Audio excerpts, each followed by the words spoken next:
အားလုံးပဲမင်္ဂလာပါ JSK ဂျပန်နေမှာပြန်လည်ကြိုဆိုလိုက်ပါတယ်ဒီကနေ့မှာတော့ Hiragana စလုံးတွေကစာရှိစုဆဲဆိုတဲ့စကားလုံးတွေကိုရေးပြသွားမှာပဲဖြစ်ပါတယ်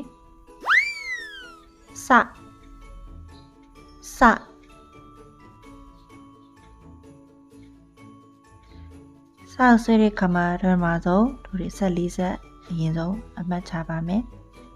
ပြီးတဲ့ခါမှာအပေါ်၂ဆက်ကိုမြင်းပြက်ကလေးဆွဲမယ်ဆွဲပြီးသွားတဲ့ခါမှာထိတ်ဆုံးပေါ်ကနေပြီးတော့ဘဲဘဲတောင်းကအဆက်ကလေးကိုစောင်းစောင်းလေးဆွဲပြီးတော့အပေါ်လေးကိုခြုံတက်ပါမယ်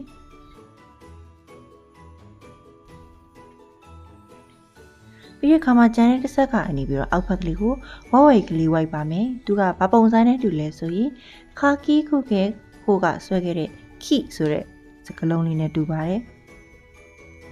နောက်တစ်လုံးဆွဲပြမယ်နော်ထောင်တက်သွားတဲ့အချိန်မှာအောက်ကိုဝိုက်ပြီးတော့ဆွဲရပါမယ်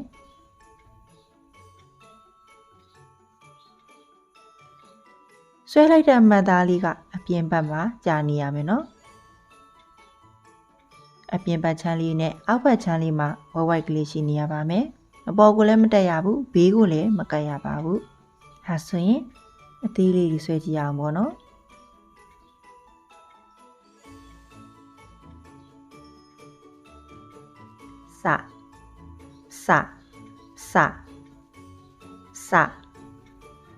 စ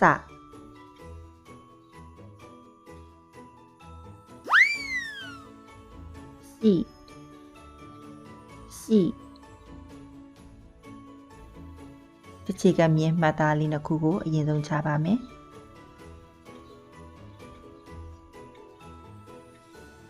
ပြီးသွားတဲ့အခါမှာတို့တွေကအဆက်ကလေး၃ဆက်ကိုနေရာချပါမယ်အဆက်ကလေး၃ဆက်ရဲ့ဒုတိယမြောက်ဆက်ကလေးကိုတဝက်စီဝက်ပြီးတော့နေရာလေးနှစ်ခုထပ်ပြီးတော့ချမယ်ပေါ့နော်အဲ့ဒီနေရာလေးတောင်ကျွန်းလေးကိုတို့တွေကဝိုက်ကလေးနဲ့ကွဲဝိုက်လေးဆွဲမယ်ပေါ့နော်ဟိုင်ဒီလိုပုံစံလေးပေါ့တောင်လေးကချွန်ကြီးထွက်နေတာမဟုတ်ဘဲနဲ့ဝိုက်ကလေးဖြစ်နေတာမျိုးပေါ့နော်နောက်တစ်လုံးထပ်ပြီးတော့ဆွဲပြမယ်ဒီလိုမျိုးအောက်ဘက်ကပြေလေးနဲ့ဝိုက်ကလေးပေါ့နော်အင်္ဂလိပ်ခေတ် L ပုံစံချွန်ကြီးဖြစ်နေတာမဟုတ်ဘဲနဲ့ပေါ့နော်ဒါဆိုရင်အသီးလေးတွေဆွဲကြည့်အောင်ရှိ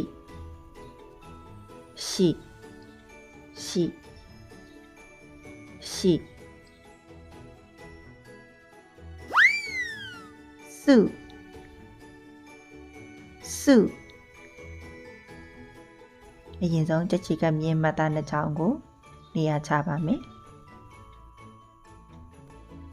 ပြီးသွားတဲ့အခါမှာတော့အဆက်ကလေးနှစ်ဆက်ကိုနေရာချမယ်အဲ့ဒီဆက်ကလေးနှစ်ဆက်ကိုရှည်လေးဆက်မယ်ပြီးတဲ့အခါမှာအလယ်အထိကိုထောင်းပြမြင်ဆွဲပြီးတော့အင်္ဂလိပ်ခေတ်9ပုံသဏ္ဍာန်လေးကွေးလိုက်ပါမယ်နောက်တစ်လုံးထပ်ပြီးတော့ဆွဲပြမယ်နော်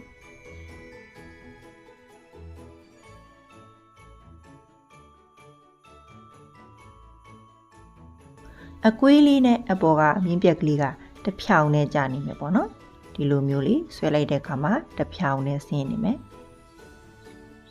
အသေးလေးတွေဆွဲပြမယ်စု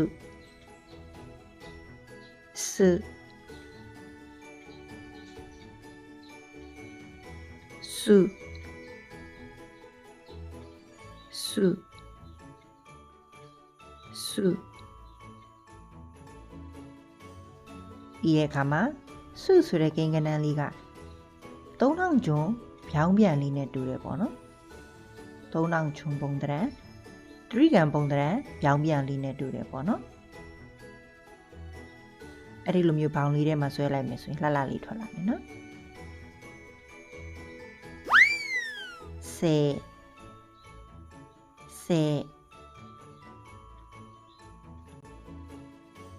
အရင်ဆုံးမြင်းလေးနှစ်ချောင်းကိုနေရာချကြပါမယ်ပြီးတဲ့အခါမှာဆက်ကလေးနှစ်ဆက်ကိုနေရာချပါမယ်ဆ 10ကတော့40ဖြစ်သွားတာပေါ့နော်ပေါ်20အောက်20စကလေးတွေရဲ့အလဲမှာမြင်းတန်းလေးဆွဲမယ်မြင်းတန်းလေးဆွဲပြီးသွားတဲ့အခါမှာချမှတ်ထားတဲ့အဆက်ကနေမဟုတ်ဘဲနဲ့ဂျားတွေကနေနေရာရင်ချမယ်ပေါ့နော်နေရာထပ်ပြီးတော့ယူမယ်နော်ဒီလိုပုံစံလေးဟိုက်အဲ့ဒါမှလှပပလေးထွက်လာမယ်ပေါ့နော်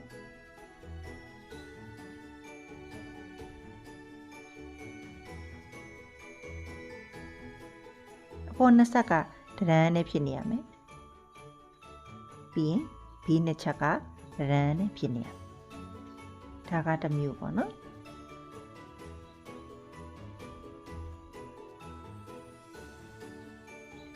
ပြီးရင်နောက်ထပ်ပုံစံတစ်မျိုးလည်းရှိတယ်ဒါကတော့ဆောင်းဆောင်းလေးဆွဲတာပေါ့နော်တီးချာလေးဆွဲတဲ့ပုံစံလေးတီးရက်ကြလေးဒီဘက်ကမြင်းတူလေးကအပေါ်လေးနည်းနည်းတက်ပြီးတော့ဒီဘက်ကမြင်းရှိအကွေးလေးကအောက်ဘက်ကိုနည်းနည်းလေးဆင်းပြီးတော့ white တယ်ပေါ့နော်လိမ်မြင်းလေးကတော့ဆောင်းဆောင်းလေးဖြစ်နေတယ်သူကအပေါ်ကိုနည်းနည်းတက်မယ်သူကတော့အောက်မှာနည်းနည်းလေးနှိမ့်နေတယ်ပေါ့နော်ဒါလေးကဒီဘက်ကအောက်ကနှိမ့်ပြီးတော့ဒီဟိုဘက်ကမြင်းအတူလေးကတော့အပေါ်ကိုနည်းနည်းထောင်တက်နေရနော်ဘေးနှစ်ချက်ကတော့တရန်းနဲ့ကြအောင်ဆွဲလို့ရပါတယ်နှစ်ခုလုံးမှန်တယ်ပေါ့နော်ကြိုက်တယ်လို့ဆွဲလို့ရတယ်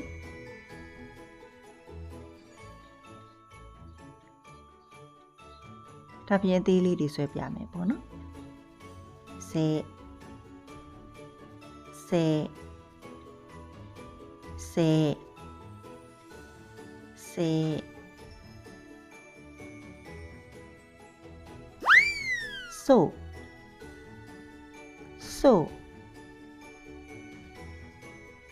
ဆိုဆွဲဖို့အတွက်ရင်ဆုံးတစ်ချက်ကမြင်းလေးကိုနေရာချပါမယ်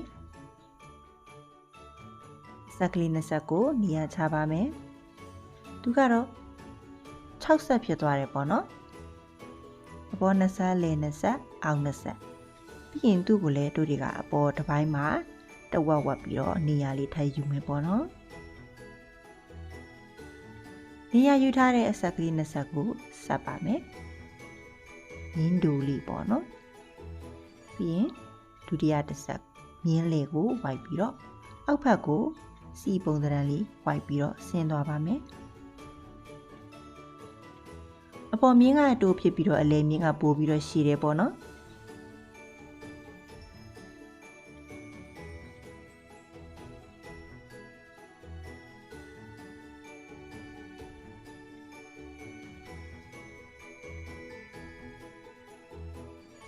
အပေါ်ကအတူ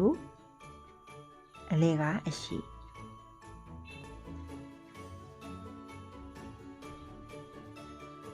ဘေးဘက်ကိုအချွန်လေးတွေထွက်နေရမယ်အပေါ်ကတော့အတွင်းကိုဝင်နေတာပေါ့နော်အောက်နှစ်ခုကတော့တရန်းနဲ့ကြာနေရမယ်နောက်တစ်လုံးထပ်ပြီးတော့ဆွဲပြမယ်နော်အပေါ်ကအတူအလဲကအရှိဟုတ်ပြီ white ကလေးပေါ့နော်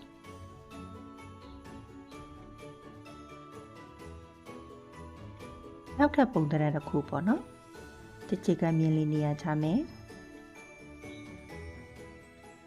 ဒါလေးကတော့အလွယ်ဆွဲနည်းလေးပေါ့နော်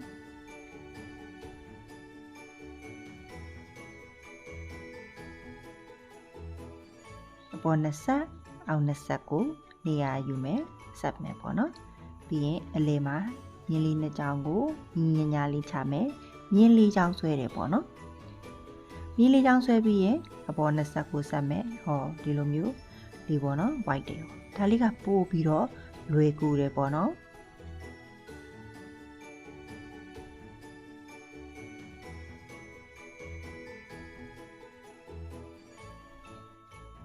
ဟိုင်ဒါလေးကိုဆိုလို့ခေါ်ပါတယ်အသေးလေးတွေဆွဲပြပါမယ်ဆို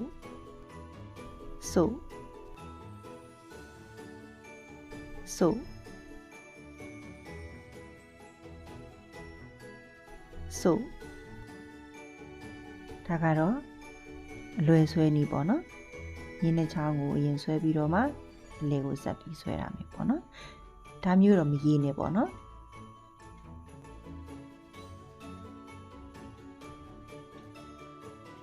ဒါဆိုရင်တို့တွေဗလာစာအုပ်မှာလက်ချောင်းမြင့်နဲ့လေးလှလေးရေးကြစို့ပေါ့နော်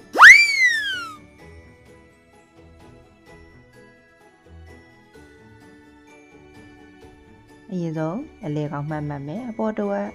အောက်တစ်ဝက်ဝတ်လိုက်မယ်အလဲတစ်ဝက်ကနေပြီးတော့နေရာယူမယ်အလဲမြင့်လေးဆွဲမယ်မြင့်ပြက်ကလေး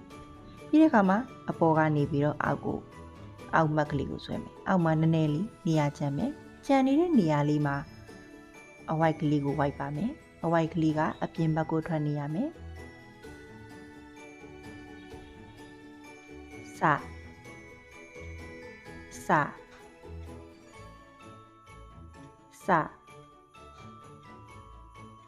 စနောက်တစ်လုံးကြည့်ရအောင်အလဲကိုနေရာယူမယ်အပေါ်တစ်ဝက်ဝတ်မယ်အောက်တစ်ဝက်ဝတ်မယ်ဒီကတော့အလဲကနေစပြီးတော့ပဲအောက်ကိုအစုံတီးဝိုက်လိုက်မယ်ပေါ့နော် high ရှိ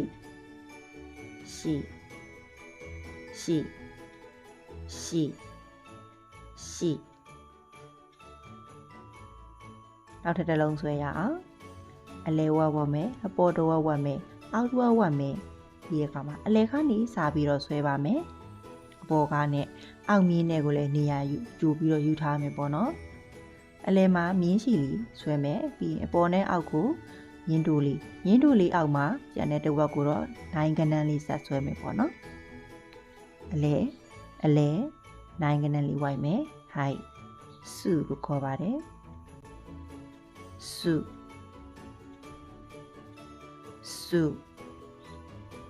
နောက်တစ်လုံးကြည့်ရအောင်အလဲတစ်ဝက်ဝတ်မယ်အပေါ်တစ်ဝက်အောက်တစ်ဝက်အလဲကနေစပြီးတော့ဆွဲမယ်ပေါ့နော်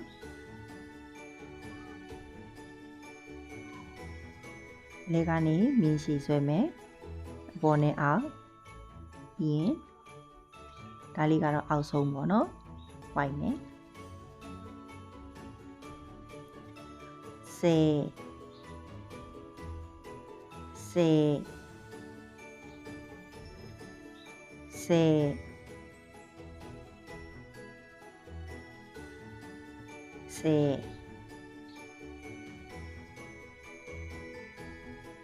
နောက်ဆုံးတစ်လုံးဆွဲရအောင်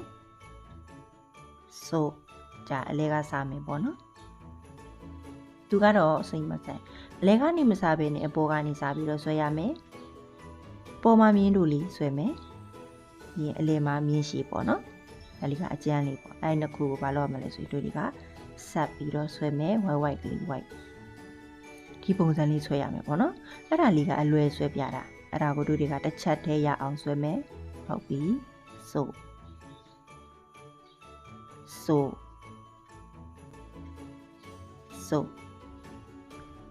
ဒါဆိုရင်တော့ဒီနေ့အတွက်က9လုံးပြီးပြီပေါ့နော်ဘောချန်တက်တယ်ဆိုရင်တော့ like and share လေးလုပ်ပေးပါအောင်နော်